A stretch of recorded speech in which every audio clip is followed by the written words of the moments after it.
You know, Henry Armstrong, 124 pounds, he beat the 146-pound champ. So, you know, you never know. Anything can happen when two men are in a ring or in a basketball court. Anything can happen. Give me a number. He has an 85+ chance to beat Canelo. Why? He's not going in there to prove something, which will fall into Canelo's hand. He would love for him to prove something. That means you will stay there and try to prove something. Things are not only getting physical between Canelo Alvarez and Terence Crawford, they're also exchanging heated words, with Crawford's camp sending warnings to Canelo. In the recent press conference, Crawford's camp made it clear that Canelo is about to face a brutal beating. Because he is an effing beast. Well, you know, he been in there with Bud, so he understands, you know, what Bud can bring to what brings to the table.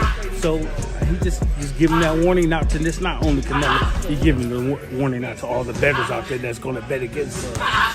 You know, fuck up and lose your money. Head trainer from Crawford's camp ahead of Canelo, Stephen Edwards, has praised Canelo's decision to bring in welterweight standout Jaron Boots Ennis as a sparring partner. Edwards pointed out that Ennis's switch-hitting style and high intensity are perfect for mimicking Crawford's own style. However, Edwards has now made it clear that he still believes Crawford will win, but bringing in a fighter like Ennis shows that Canelo is taking this seriously, and his camp is not underestimating the challenge. Longer than the body. So even if he's not at his exact physical peak, which he's probably not at 37, he's still in his prime because his mind processes so well and he understands how to fight that smooth fight without being so just rigid and taking so much punishment and having to give up so much of himself. This comes after Crawford's strength and conditioning coach, Cadet Fortune, left a unique take from what he has seen in camp. On social media, Fortune posted assuring fans that Crawford is about to beat the brakes off Canelo and be the greatest boxer of all time. He followed it up with, "All is well, truly well, we good, I'm real good." From this, you can see that Crawford's camp is full of confidence. They're not just preparing physically, they're mentally asserting dominance before the fight even begins. The weight, you mentioned Larry Merchant at the beginning of the interview. Yeah, legend. So let me go back to Larry Merchant here. I asked Merchant a couple of weeks ago, I said, do you think that Terence Crawford has a chance to beat Canelo Alvarez? And Larry looked at me and said, did Ray Leonard get an official decision over Marvelous Marvin Hagler? And I said, yes, he did. He said, if that's the case, then Terence Crawford can beat Canelo Alvarez. Canelo has responded in his own way. He hasn't yet gotten drawn into trash talk, but his words are firm. Everything about the fight is incredible. I want to continue making history, and Crawford will feel the true power of my fists, Canelo said. It's clear he's confident. Canelo is not worried about the hype around the fight. He's focused on defending his undisputed super middleweight title and proving why he is one of the most complete fighters in the sport. He has also not dismissed Crawford, but he's showing that he's aware of the threat and ready to answer it in the ring, not just in the media.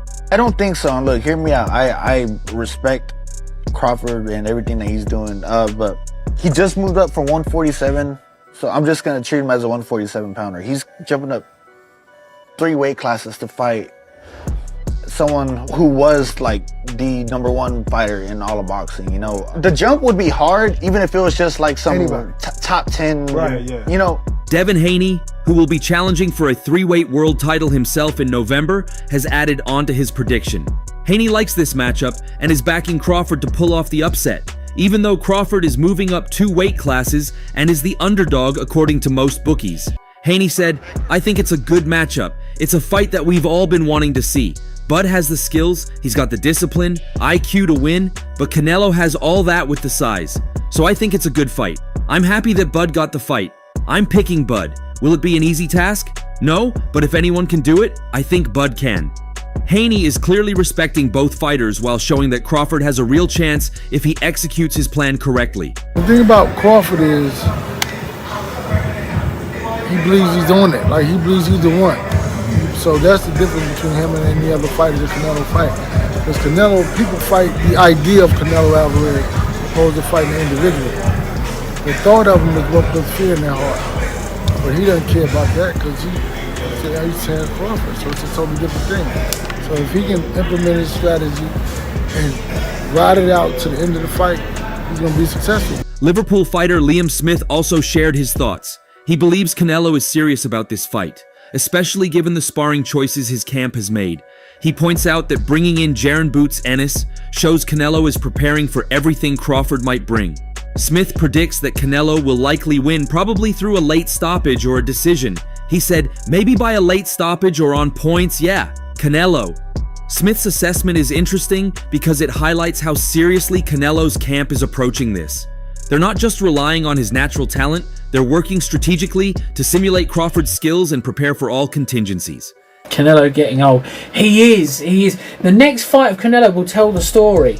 It really will tell the story. It really will tell that story, because at the end of the day, the first thing that goes on a boxer 90% of the time is their attention. Do you know what I mean? The attention span and the feet. The last thing that will ever go is his power. Adding another layer, veteran coach Ismael Salas, who has experience with fighters who gave Crawford trouble in the past, weighed in. Salas says that Crawford can beat Canelo, but he needs a technical, defensive strategy similar to Floyd Mayweather's style. Crawford is a skilled boxer, and Salas sees similarities between him and Mayweather, particularly in defense and countering. The only strategy Crawford can bring to beat Canelo is technically from the point of view of defense, Salas explained. But if he got something from Floyd Mayweather for this upcoming fight, he has a better chance of beating Canelo. As you know, this American style, rolling their shoulder and countering, Mayweather was the best at it. And come September 13th, I will become the first male three-time undisputed champion of the world. Listen, like I always said, I'm a big fan of Canelo. He's a great fighter, but I think I'm better. Everything that I have inside myself, with the tools that I have, I'm capable of doing anything that I want in the ring. And come September 13th, I will become the first male three-time undisputed champion of the world. So if Mayweather can bring something to Crawford, it will be a great point. This insight shows that for Crawford to win, he will need more than just confidence and size. He needs strategy, precision, and defensive awareness. Crawford himself isn't underestimating Canelo, and he's been clear about that. In an interview with Club Shay Shay, he said that he sees Canelo as a complete fighter, not just a puncher. Crawford said, "Canelo is not just a puncher. I don't know why people say that. They don't know boxing. They're just looking at him being strong. He's a great boxer. People are taking away from his boxing skills and just thinking he's this puncher when that's not true. That's why I laugh, because we're not just looking at Canelo as a whole fighter, a complete fighter. He can take a punch. He can deliver a punch. He can counterpunch you. He can box you. He can punch on you. A good body puncher, a good fighter that has good balance. You never get him out of position. We're looking at all of that." I'm definitely honored to be in that situation, in a position to share the ring with another great. It's going to be a hell of a night come September 13th. Crawford knows he's up against one of the most versatile, well-rounded fighters of this generation, and he's preparing for the full package, not just the knockout power. On the flip side, Abel Sanchez, who has trained fighters who have sparred with both Canelo and Crawford, has expressed doubt about Crawford's ability to handle Canelo's power and size. Sanchez points out that Crawford, although packing on weight over the last year, still may not have the strength or punch resistance to deal with Canelo. He said, "I don't think he's big enough. I don't think he's strong enough to muscle Canelo." Sanchez says that Crawford has gained size, and while that helps, it doesn't change his ability to take clean, hard shots from someone as strong as Canelo. Once Canelo starts pounding on him, Terence is going to be getting hit with a truck. That's a big, strong guy. Wherever he hits you, he's going to damage you. Not only zap your strength, but it also damages your physique. I think, to be honest, you don't want to sit there and brawl with Canelo, but at some point you're gonna have to fight him. You know what I'm saying? You can't let Canelo press you. You know what I'm saying? Because he's great at that, and he a bully. He is a bully. But Bud, I believe, got bully tendencies too. You know what I'm saying? And he could be crafty. Sanchez has also pointed out that Crawford will need to actively engage in order to win. Moving around and jabbing won't cut it. He said, he's going to need to engage, and that's where Canelo will have the chance of hitting him hard. Crawford isn't as big, fast, or as powerful as Canelo's last opponent, William Skull. Canelo took his shots well and dealt with his hand speed effectively. Crawford had good speed when he was younger, but he's slowed down as he's gotten older. Now, he's moderately fast and gets by with his ring IQ. Essentially, Crawford has to be willing to take shots if he wants to score. That's a huge risk, but avoiding action won't win him the fight. Saying he's gonna get his little shots in as far as, you know, finessing and all that, because his hands are definitely way faster than Canelo, but just the weight and the way that Canelo fights, he's not gonna back up against Crawford. Yeah, I don't think Crawford's gonna be able to hurt him. Even if he lands a home run punch, I think Canelo's gonna be able to walk right through it. He's gonna but he's gonna be able to do a little bit of that. Looking at past performances, most people are still criticizing Crawford's last fight against Israel Madrimov in August 2024, which didn't go perfectly. Crawford looked lackluster and was hit with clean shots. It was a close fight and could have gone either way, but it showed that even a talented boxer like Crawford can struggle against power and size if he isn't careful. This is part of the context going into the fight with Canelo.